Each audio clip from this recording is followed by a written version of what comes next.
빌립보서 4장입니다. 빌립보서 4장 4절. 제가 가져온 성경은 322면에 있습니다. 322면 빌립보서 4장 4절.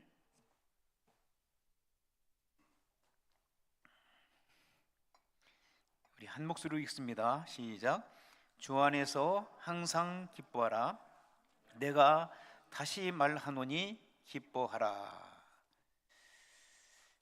그리고 하박국을 보시겠습니다. 하박국 3장 17절과 18절입니다. 제가 가지고 있는 성경은 1305면이 있습니다. 1305면 17절과 18절 우리 한 목소리로 함께 합독합니다. 17절입니다. 시작. 비록 무화과나무가 무성하지 못하며 포도나무에 열매가 없으며 감람나무에 소출이 없으며 밭에 먹을 것이 없으며 우리의 양이 없으며 외양간에 소가 없을지라도 나는 여호와로 말미암아 즐거워하며 나의 구원의 하나님으로 말미암아 기뻐하리라. 아멘. 햇빛과 꽃의 관계는 사람과 사람들이 다른 사람에게 행복을 가져다 주는 미소와 같다라고 얘기합니다. 햇볕과 꽃의 관계는 사람들이 다른 사람들에게 미소를 짓는 미소와가도 같다라고 얘기하는 거예요. 하찮은 것 같아도 다른 사람들에게 살며시 미소를 짓는 것은 상대방에게 굉장한 영향력을 준다라고 조셉 에디슨이라는 사람은 얘기를 하고 있습니다. 여러분, 다른 사람들에게 행복한 미소를 지어 다른 사람들을 행복하기를 주의 이름으로 축원합니다. 행복한 미소. 여러분, 웃음에는 여러 종류가 있다라고 여러분들 다 잘 알고 있을 거예요. 자, 눈으로 하는 눈웃음이 있죠. 눈웃음을 한번 쳐보세요. 어떤 분들은 눈웃음을 너무나 잘해서 다른 사람을 이렇게 행복하게 해야 할 뿐만 아니라 다른 사람을 당황하게 할 때도 있을 거예요. 저 사람이 나를 좋아하나 하고 눈으로 말해요. 눈웃음. 그리고 입으로 하는 미소. 살며시 여러분 사랑하는 사람들과 주변 사람들에게 미소를 줘보세요. 아, 저 사람 참 아름답다라고 얘기할 겁니다. 그리고 또 어떤 웃음이 있을까요? 너털 웃음이 있죠. 어떤 사람들은 또 박장대소하며 웃는, 배꼽을 잡고 막 웃는 그런 웃음이 있고, 그 다음에 또 한방울 웃음. 여러 가지 웃음의 종류들이 있는데 요즘에 웃음 치유법이 있다는 거예요. 웃음을 많이 기쁨으로 행복하게 웃다 보면 우리의 육신적인 질병도 치유하고 그리고 정신도 영적으로 건강한다는 그런 이론이 있고 그런 학문이 있습니다. 지난 주일날 한 분이 방문했었어요.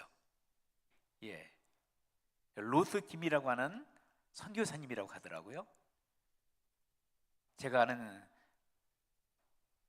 후배 목사님 친구라고 하던데 그분이 지난주에 방문해서 자기의 전공이 뭐냐면은 웃음학이라고요. 웃음학.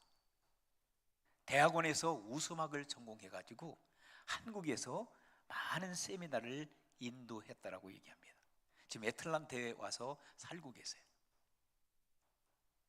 여러분, 웃음을 통해서 사람들이 행복해질 뿐만 아니라 웃음을 통해서 우리가 육신의 질병도 치유받게 되고 정신도 건강해지고 영도 치유받을 수 있다고 하는 것은 그들이 주장하고 있는 하나의 학문적 얘기지만 우리가 성경 속에서도 그 말씀을 찾아볼 수가 있습니다.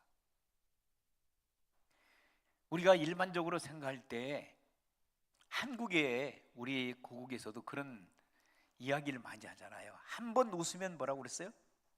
한 번 젊어지고, 한 번 화를 내면 한 번 늙어진다, 이렇게 얘기합니다. 그리고 웃으면 복이 와요. 웃는 얼굴에 침을 뱉지 못한다는 것입니다.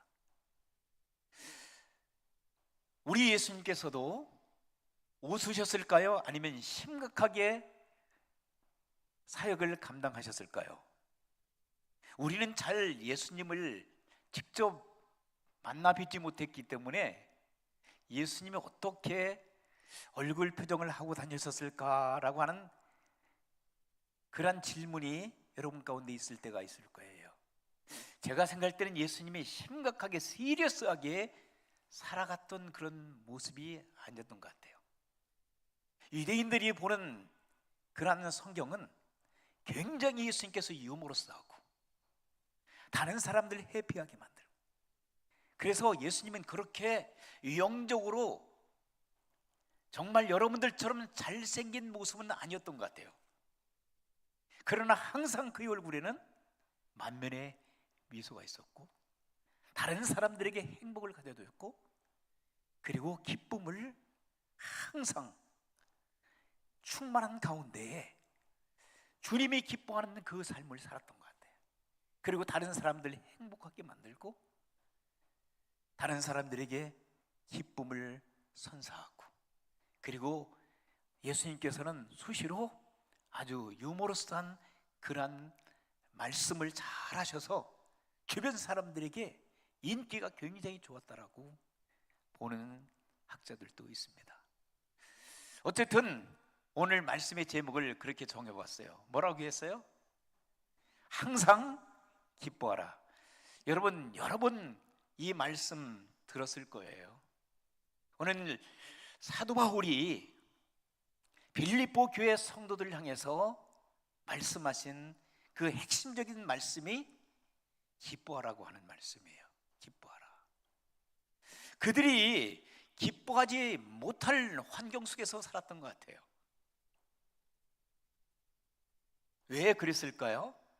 빌립보 교회는 여러분도 잘 아시는 대로 필립스, 여러분 알렉산더 대왕이 그리스의 알렉산더 대왕이 당시에 세계를 제패하고 그리고 자기의 아버지 성함 필립을 이렇게 따서 그 도시를 만들었다고 해요. 그래서 필립스라고 하는, 우리가 발음하기는 빌립보라고 하는 그 지역에 로마에서 은퇴한 사람들이, 은퇴한 군인들이 그 빌립보 지역에 많이 이주하여 살았다고 합니다. 그러니까 그 도시는 군인들, 리타이언 군인들이 살고 있었던 그런 도시였는데 거기에 사도 바울이 2차 선교 여행을 갈 때 가서 세웠던 빌립보 교회가 있었죠. 여러분들 잘 아시는 대로 2차 선교 여행 때 거기에서 만난 사람이 누구였어요? 옥감장수 누구? 르디아가 거기에서 비즈니스를 하고 있었어요. 그때 사도 바울을 만나서 복음을 듣고 그리고 예수님을 전하는 전도인이 되었을 뿐만 아니라 빌립보 교회의 개척 멤버가 되었던 거예요. 그리고 또 빌립보 감옥의 간수 식구들이 또 예수님을 믿고 변화되어 또 멤버들이 되었던 것 같아요. 그래서 빌립보 교회에서 사도 바울이 한 3개월 동안 사역을 하다가 또 핍박을 받아서 남쪽으로 이주했지만 그가 복음을 확실히 전해서 그곳에서 얼마 되진 않았지만 교회 역사가 오래되진 않았지만 그 교회 성도들이 참으로 바른 복음을 받아서 믿음으로 잘 성장했는데, 문제는 그 지역 사람들이 이들을 힘들게 했던 거죠. 고난이 그들에게 다가왔고 핍박이 그들에게 몰려왔고 그들이 신앙생활을 하는데 쉽지가 않았던 것 같아요. 그래서 사도 바울이 이제 1차, 2차, 3차 선교여행을 마치고 예루살렘으로 가서 여러 가지 문제로 인하여 사도 바울이 체포가 됩니다. 그래서 결국은 어디까지 갑니까? 로마 황제 앞에까지 가서 복음을 증거할 수 있는 기회로 삼지만 그는 로마에 가서 다시 감옥에 갇히게 됩니다. 잠시 풀려나서 사역을 했지만 또 그는 감옥에 갇혀서 결국은 참수형을 당했다라고 얘기합니다. 어쨌든 사도 바울의 일생을 보게 되면 그처럼 힘든 그의 여정은 찾아보기가 참 힘들어요. 많은 그런 주님의 일꾼들도 하나님의 사역을 감당하다가 많은 어려움도 있었지만 사도 바울 선생님처럼 그는 잘 나가는 사람이었어요. 예루살렘에서 율법을 공부하는 사람이었고 가마리엘 문화생으로서 최고의 학자 중에 한 사람이었습니다. 그는 유대 종교에서 머물러 있었더라면 그는 행복하게 고난도 당하지 않고 그리고 출세해서 나름대로의 하나님을 섬기는 사람으로서 존경받고 그 유대 지도자로서 살아갈 수도 있었을 텐데, 부활하신 예수 그리스도를 다메스커스에서 만남으로 인해서 그는 완전히 그의 삶이 변화가 되었습니다. 부활하신 예수님 만남으로 인하여 사도 바울은 어떤 사람이 되었어요? 이방 사람들을 위한, 유대인들이 아닌 이방 사람들을 위한 복음의 사역자로서 부름을 받게 됩니다. 그때부터 사도 바울은 육신적으로 영적으로 고난이 그에게 찾아옵니다. 주님을 위하여 살다 보면 여러분 기쁜 일도 있겠지만 슬픈 일, 고통스러운 일, 괴로운 일, 차라리 예수님을 안 믿었을 때는 우리가 마음 편히 살았는데 예수님 믿고 나니 환경이 더 열악해질 수가 있고 때로는 비즈니스가 완전히 병카랍이 될 수가 있고 몸이 만신창이가 될 수 있고 가정이 파탄나는 그러한 경험도 무시할 수가 없다는 얘기입니다. 사도 바울 선생 보게 되면 그의 13권의 서신서를 보게 되면 그는 참으로 힘든 그의 인생 여정을 경험했던 것을 보게 돼요. 무엇 때문에? 자기 자신의 비즈니스를 위하여? 자신의 육신의 안위를 위하여? 자기의 가족들을 위하여? 그렇잖아요. 그리스도의 복음을 증거하기 위하여, 이방 사람들에게 살아계신 하나님의 말씀을 증거하기 위하여 그는 고난을 당하기 시작했어요. 그리고 그는 또 그 고난 당하는 것을 슬픔으로 생각지 않았어요. 고난이 나에게는 유익이라고 말씀하셨어요. 그리고 내가 당하는 이 고난을 너희도 받으라고 얘기했어요. 디모데후서의 마지막 그가 참수형을 당하기 전에 사도 바울 선생님은 사랑하는 영적인 아들 디모데를 향하여 에베소 교회에서 목회하고 있었던 디모데에게 나와 함께 고난에 동참하자. 내가 그리스도의 복음을 위하여 당했던 그 고난에 너희도 동참하기를 원한다라고 그는 고백합니다. 사랑하는 성도 여러분, 우리가 일반적으로 알 때는 그렇잖아요. 예수님만 믿으면 만사형통이요, 예수님만 믿으면 몸도 건강하고 사업도 잘 되고 자녀도 잘 되고 만사 오케이. 그런데 예수님 믿다 보면은 그런 사람도 없지 않아 있습니다. 그런데 하나님께서는 사람과 사람과의 관계, 하나님께서는 한 사람 한 사람을 다 케어하십니다. 사람들에 맞게 person to person, individual로, 개인적으로 하나님께서 여러분들을 한 분 한 분 그 상황에 맞게 하나님께서 인도해 주신 줄 믿습니다. 보편적인 그런 하나님의 축복도 있지만, 그러나 하나님께서는 고난을 통해서, 역경을 통해서, 힘든 과정을 통해서 하나님께서는 그것이 축복이라고 사도 바울은 고백을 하기도 합니다. 여러분, 사도 바울이 감옥에 있을 때에 빌립보 교회 성도들을 향하여 지금 편지를 쓰고 있는 거예요. 옥중서신으로. 그런데 이가 무슨 편지를 썼다고요? 기뻐하라고 하는 편지를 썼어요. 그리고 데살로니가 교회 성도들 향해서도 뭐라고 말씀하셨어요? 쉬지 말고 기도하라, 범사에 감사하라, 그리고 항상 기뻐하라. 야, 항상 기뻐하라, 이게 무슨 말입니까?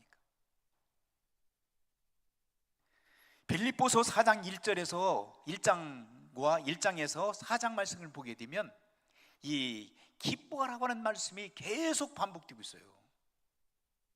빌립보 교회 성도들이 어려운 상황 속에 있을 때 그들은 기쁨이 찾아오기가 힘들었을 것 같아요.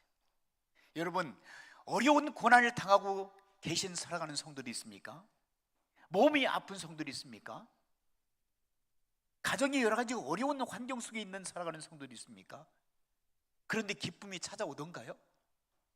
짜증이 찾아오잖아요. 짜증이. 감사가 여러분 찾아오던가요? 불평이 찾아오지요. 원망이 찾아오지요. 항상 집안에는 얼굴이 그늘이지는 거예요. 사람들의, 가족 구성원들의. 우리가 일반적으로 이 땅에 살아가면서 경험되어지는 거잖아요. 잘 되어지면 해피해, 기분이 좋고. 그런데 생활이 어렵게 되면 그 순간부터는 짜증과 원망과 한숨과 불평과 그리고 저주가 나오는 사람들도 많이 있어요. 예수 믿는 그런 사람들 중에서도. 혹시 여러분들 가운데는 그러한 경험을 해보고 있지 않습니까? 그런데도 사도 바울은 고난과 역경과 환난과 핍박과 그의 인생 여정 속에서 어려운 일들이 계속 진행되고 있는 그런 상황 속에서 빌립보 교회 성도들에게 어디에서, 감옥에서 지금 갇혀 있는 과정 속에서 사도 바울은 빌립보에서 신앙생활하고 있는 그 성도들 향하여 1장에서 뭐라고 말씀하시냐면, 또 기뻐하라. 지금까지 기뻐했느냐? 너희가 또 기뻐하라. 2장에 것은 뭐라고 하냐면은 너희가 함께 기뻐하라. 함께 기뻐하라. 2장에 보게 되면 이런 말씀이 기록되고 있어요. 거기에 누가 등장하냐면 2장에 3장에 보시면 4장이군요. 4장에 2절에 유오디아와 그 다음에 순두계라고 하는 그 두 교회 여성 지도자들이 있었어요. 사도 바울을 도와서 그들이 열심히 봉사했던 것 같아요. 그리고 거기에 교회 리더였었어요. 이름도 조금 이상하죠? 따라서 해보세요. 유오디아, 순두계. 어떻게 보면 순두부죠, 순두부. 이 두 여인이 뭐 했어요? 같은 마음을 품지 않고 서로 다른 의견을 가지고 충돌한 거예요. 교회에서. 여러분, 교회에서 충돌하는 거 참 쉬운 일이에요. 제가 몇 년 전에 얘기했던 것 같은데 어떤 교회 장로님이, 두 장로님이 계셨어요. 그 장로님이 싸움이 붙어버린 거예요. 교회에서. 뭐 때문에 싸운지 아십니까? 장로님은 피아노를 여기다 놓지 말고 조금 한 30도 각도를 틀어서 저쪽으로 옮겼으면 좋겠습니다. 한 장로님이 그런 거예요. 그러니까 한 장로님이, 아니 장로님 무슨 말이에요? 그냥 놔요, 그냥 놔. 서로 싸움이 붙은 거예요. 피아노 30cm에 옮기는 문제 때문에. 말이나 됩니까? 여러분 같으면 어떻게 하겠어요? 그게 싸울 일입니까? 그런데 대판 가지고 싸웠어요. 결국은 두 분이 붙어서 어떻게 했을까요? 한 장로님이 교회를 나가버렸어요. 이놈의 교회 못 다니겠다고. 아니 30cm 틀으면 되잖아. 아니면 그냥 놔두든지. 그게 싸움거리입니까? 영적 세계에서는 이게 싸움거리가 됩니다. 기쁨이 없어져, 사라져요. 마음속에 평강은 사라져요. 사단이 꼭 역사합니다. 하나가 되지 못하도록. 우리 권사님들이나 우리 집사님들 부엌에서 일할 때도 마찬가지일 거예요. 한 권사님은 밥을 좀 쌀을 더 해야 돼. 아이 무슨 더해. 오늘 교인들 다섯 가정 지금 한국 가 있어요. 4가정. 오늘 우리 안수 집사님도 오늘 아침에 떠났어요. 가정도. 자, 그러면 교인들 얼마 되지 않는데 쌀 조금만 해. 4뒤만 해도 충분해. 아니야, 5대 해야 돼. 서로 그거 가지고 옥신각신하다가 어떤 권사님은 집어 엎어버리고 이놈의 교회 못 나가겠다고 교회 가요. 우리 교회는 없지만 저쪽 교회는 있어요. 별것도 아니야. 상추밭을 심어서 상추 교회 밭에. 그리고 어떤 권사님 여기에 이만큼은 권사님 시금치 심어. 여기에는 목사님이 여기는 배추를 심고. 그런데 아니에요. 나는 배추 심을래요. 나는 여기 시금치. 그게 싸움거리가 되냐고요. 근데 그게 싸움거리가 되더라고요. 지금은 순두개 그리고 요디 이 두 여인이 교회에서 열심히 주님을 위하여 봉사하는데 별것도 아닌 거 가지고 싸움해요. 그래서 사도 바울이 그 기가 막힌 거죠. 너희가 한 마음을 품으라는 거예요. 한 마음을. 그리스도 예수 안에서 너희가 한 마음을 품어. 서로 양보하면 되잖아. 관용하면 되잖아. 참아주면 되잖아. 눈 감아주면 되잖아. 예수 그리스도를 믿고 구원받아 하나님의 자녀이고 하나님의 성도가 된 여러분들은 그거가 싸움거리가 되게 이야기만 해요. 그런데 그게 사단의 꾀음을 받게 되면 싸움거리가 된다니까. 교회에 분열을 일으킨다니까. 마음 가운데 평화가 사라지고 평강이 없어져 버리고 기쁨이 넘치질 않아요. 부부싸움에도 마찬가지. 부부도 여보 천천히 좀 가. 교회 안 늦어. 아니야, 빨리 가가지고 교회에서 봉사해야 돼. 아니 교회 가서 지금 교회 예배 드리려고 오는 과정 속에서 5분 빨리 가, 5분 늦게 가. 아니 스탑사인 지켜. 스탑사인 지나가 그냥. 웃음이 나오죠. 다 경험 있으시죠? 그래서 교회에 오다가 싸움, 부부싸움 하죠. 나 오늘 교회 안 갈래. 당신 가. 근데 그게 누구예요? 당신이 안 가면 어떻게 오늘 설교는? 그럼 누구겠어요? 목사님들이 그렇게 할 수 있어요. 사랑하는 성도 여러분, 그런 마음을 가지고 우리가 주님 앞에 예배 드릴 때 기쁨이 오겠어요? 행복이 있겠어요? 평안이 찾아오겠어요? 여러분 그런 때는 여러분 어떻게 해야 돼요? 사랑의 마음을 가지고 주님께서 뭐라고 했어요? 사랑은 모든 것을 참는 거란다. 사랑은 모든 것을 인내하고 바라고 견디고 그리고 참아주고 덮어주고 쓰다듬어주고. 그런데 그게 잘 돼? 안 돼요? 안 되거든요. 저도 해봤어요. 안 돼. 그때는 그냥 화를 내잖아요. 평화가 다 깨져버려. 분노가 일어나. 감사가 사라져. 주님께서 우리를 바라볼 때 얼마나 안타까우시겠어요.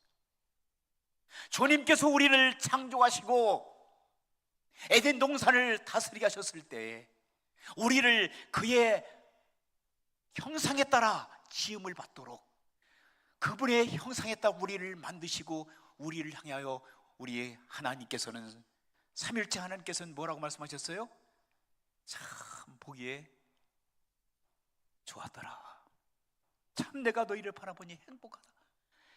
행복하다고 말씀하시고 기분 좋으신 주님께서 기분이 좋으실 때 기뻐하시겠어요? 아니면 슬퍼하시겠어요?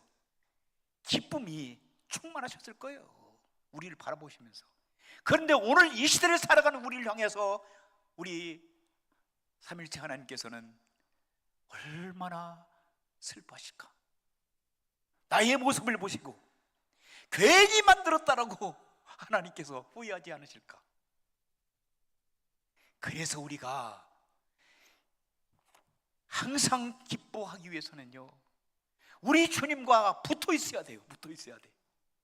포도나무가 열매를 맺기 위해서는 포도나무 붙어 있어야 되잖아. 사도 바울이 기뻐한다고 하는 것은 사도 바울이 비록 감옥에 있었지만 그는 주님과 붙어 있었어요. 주님의 말씀에 붙어 있었고 기도를 붙어 있었고 찬양을 통해서 붙어 있었어요. 떨어지지 않았어요. 그 마음속에는 비록 감옥살이를 했지만 그는 자유함이 있었어요. 기쁨이 샘솟듯 일어났어요. 평강이 넘쳐 흘렀어요. 그러므로 사도 바울은 빌립보 교회 성도를 향해서 또 기뻐하라, 함께 기뻐하라. 3장에 가서는 주님 안에서 기뻐하라. 그리고 4장에 가서는 항상 기뻐하라. 너희가 기쁠 때만 기뻐하는 것이 아니라 어떠한 어려운 상황이, 문제가, 그리고 기가 막힌 인생에 풀리지 않는 문제가 있다 할지라도 너희가 나와 함께하니, 그리스도 예수님과 함께하니 너희는 항상 기뻐하거라 라고 말씀을 증거하고 있습니다. 항상, always, 항상 기뻐하는 성도 여러분들 되시길 제 이름으로 축원합니다. 어떤 사람들은 목사님 기뻐하려고도 안 돼요. 그런데 여러분, 기쁨은요 주님 의지하고 기뻐하려고 여러분들이 힘을 쓰잖아요. 성령께서 여러분에게 기쁨을 허락해 주신 줄 믿습니다. 내가 기뻐하지 못할 상황에 있는데도 불구하고 내가 기뻐하려고 하는 마음으로 돌아서면 하나님께서는 여러분들을 서포트해 주세요. 그래서 기뻐할 일이 자꾸만 생기는 거예요. 그런데 어떤 사람들은 기쁨이 없다라고 포기해 버리는 거예요. 여러분, 사람들의 관계 속에서도 기쁨이 없고 서로 다툼과 그리고 분열이 생길 때, 특별히 부부싸움이나 교회에서 성도 간에 성도 간 싸움이 있으면, 마음에 그런 섭섭함이 있으면 잠시 어떻게 해요? 피해요. 피해. 붙어 있으면 안 돼요. 잠시 도망가면 문제가 조금씩 해결돼. 그리고 거기에서 주님께 기도하세요. 하나님, 저희 못된 인간, 저 못된 남편, 못된 아내, 못된 집사, 또 못된 목사 보기가 싫습니다. 그런데 하나님의 딸로서, 아들로서 괴롭습니다. 예수님 풀어주세요. 그리고 나서 웃으세요. 웃음이 안 나와도 자꾸 웃어보세요. 그러면 웃음이 터져나와요. 제가 한 15년 전인가 그 플로리다에 있는 목회 목사님들, 사모님들 세미나를 제가 2주 동안 연속으로 인도한 적이 있었어요. 한 교회에서 아침부터 거기서 먹고 자고, 그러면 2주 동안은 성경 창세부터 요한계시까지 성경 전체를 제가 가르친 적이 있었어요. 그때 한 일주일 지나니까 이분들이 힘들잖아요.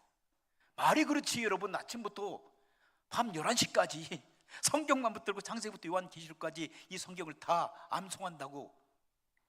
여러분 얼마나 힘들겠어요. 밥도 거기서 다 해주고 잠도 거기서 같이 자고 아침부터 11시까지 월요일에서 토요일까지, 그리고 주일 예배 잠깐 드리고 그리고 다시 돌아와서 월요일부터 토요일까지. 여러분 얼마나 힘들겠어요. 그런데 한 사모님께서 제안을 했어요. 뭐라고 제안했냐면, 제가 요즘에 웃음학에 대해서 관심이 있거든요. 근데 우리 한번 웃어 보시겠습니까? 라고 하더라고요. 사람들이 거기에 참석했던 목사님 사모님들 한 15분 정도가 됐었는데, 뭐 사모님 이제 너무나 지치니까, 공부하느라고 지치니까 사모님 헛소리 한다고 생각한 거예요. 근데 갑자기 사모님이 하하하하하하하 호호호 하면서 막 혼자 웃어대기 시작하는 거예요. 그것도 의도적으로 한 거예요. 의도적으로. 근데 그 소리를 듣는 순간에 처음에는 저 사모님 이상하다 그랬는데 계속 멈추지 않고 조그마한 홀에서 웃어대니까 기가 막히니까 옆에 있는 목사님 사모님들이 한 사람 한 사람 따라다 웃는 거예요. 그러다 보니까 멈추지 않고 계속 한 5분 10분 동안 막 웃어대는 거예요. 저도 막 웃었어요. 웃는데 배꼽이 뭐라고 하죠? 이거 보고 배꼽이 나올 정도로 뭐라고 하잖아요, 우리말로. 아, 그렇죠. 배꼽 빠지게 웃어대는 거예요. 그리고 눈물이 막 나올 정도로. 그러다 보니까 거기에서 몸이 아픈 분들이 후련하다는 거예요. 육신적으로도 그리고 정신적으로 영적으로도 새로운 프레시한 그런 영적인 스피리추얼 에어가 막 들어오기 시작한 거예요. 그래서 그때 막 찬양도 하고 기도도 하고 하나님께 영광 올려드렸던 그런 적이 있었어요. 사랑하는 성도 여러분, 제가 지금 웃기 시작하면 여러분 따라 웃으시겠어요? 저한테 미쳤다고 하지. 봐, 지금 웃으시잖아. 제가 웃자고도 안 했는데 제가 웃으니까 따라 웃으시잖아. 여러분, 웃음이라고 하는 것은 명약이에요. 명약. 하나님께서 우리를 be happy 하도록 만드신 거예요. 할렐루야. be angry 하도록 하지 않았어요.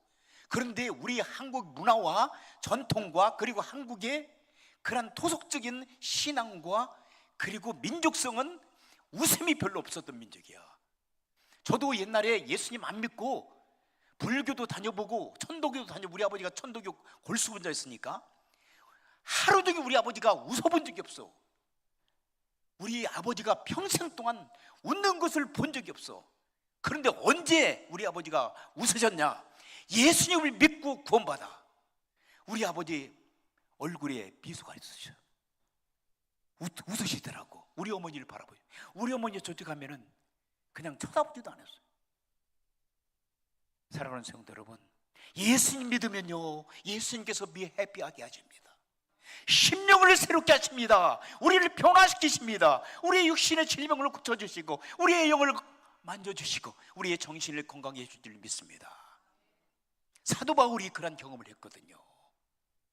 우리 사랑하는 성도 여러분, 우리에게 주시는 오늘 생명의 말씀인 것을 저는 확실히 믿습니다. 여러분, 그리스도 예수 안에서 여러분들이 정말 기쁨으로 살아가시기를 주의 이름으로 축원합니다.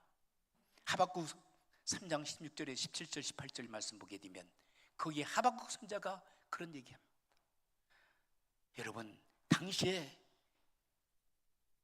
너무나도 어려운 의적의 치유를 받아가지고 나라가 완전히 유대 나라는 멸종 위기에 있을 때, 그런데 하박국 선자가 하나님께 항소를 하는 거예요. 하나님, 대비는 거예요. 왜 우리 하나님의 선민들이 이렇게 고통을 당해야 됩니까? 하나님 보세요. 우리가 이렇게 고난을 당하고 고통을 당하며 하나님의 선민들이 의적으로 말미암아 이렇게 고통을 당해야 됩니까? 무슨 이유입니까? 대보세요 하나님. 말해보세요 하나님. 그때 하나님께서 오늘 이 말씀을 주시는 거예요. 그리고 그에게 하박국 선자에게 감동을 주시는 말씀이 이 말씀이에요. 너는 보아라는 거예요. 눈으로 보라는 거예요. 나중에 깨달았던 말씀이 이 본문의 말씀인데 뭐라고 하박국 선지자가 기록하고 있습니까?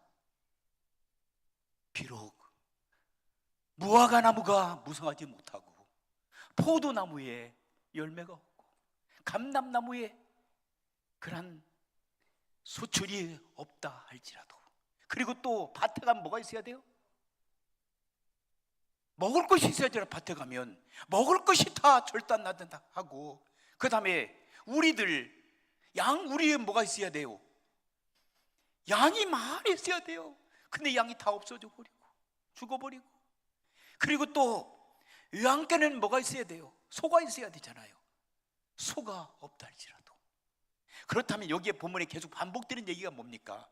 없다 하더라도, 없어도 내가 가진 것이 아무것도 없어도 중요한 결론의 말씀이 뭐예요? 내가 누구 때문에 기뻐한다고 그랬어요?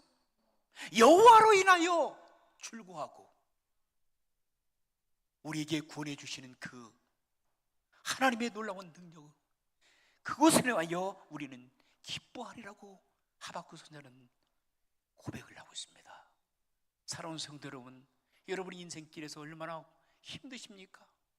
몸이 아파 힘들고, 자녀 때문에 힘들고, 사업 때문에 힘들고, 인간관계 때문에 힘들고, 지금 국가적인 위기적인 상황 때문에 힘들고, 전쟁의 소문들이 여기저기서 여러분을 불안하게 만들고, 감사할 주권이 하나도 없는 이런 상황 속에서도 그리스도 예수 안에서, 여러분들을 구원해 주신 그리스도 예수 안에서 즐거워하고 기뻐하고 행복한 인생의 길을 걸어가는 우리 성도 여러분들이 되시기를 주의 이름으로 축원합니다. 기도하시겠습니다. 하나님 아버지, 생명의 주이신 여호와 하나님을